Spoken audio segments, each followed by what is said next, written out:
Hi guys, welcome back.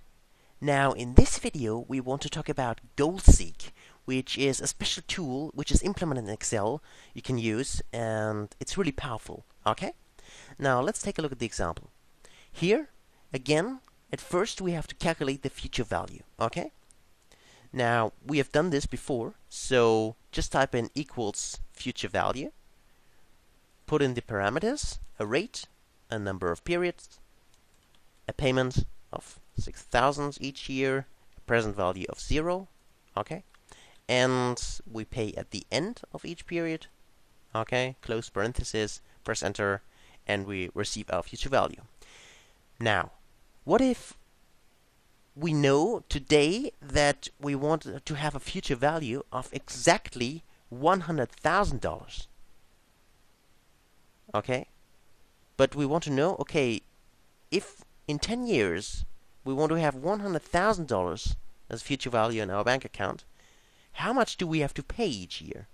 Okay, so we want to change the payment to get exactly 100,000. How do we do this? We use the GoalSeek.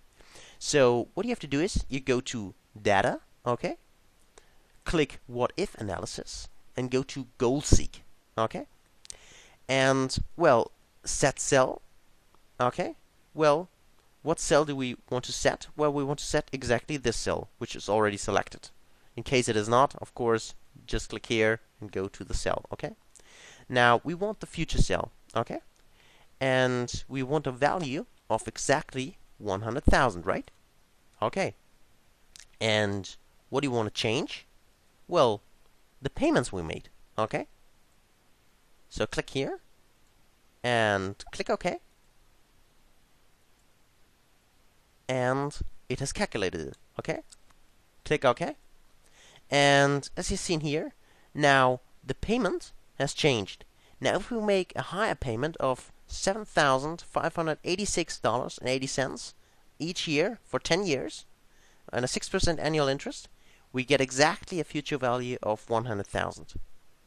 This is the power of the GoalSeek. Thanks for watching. See you in the next video.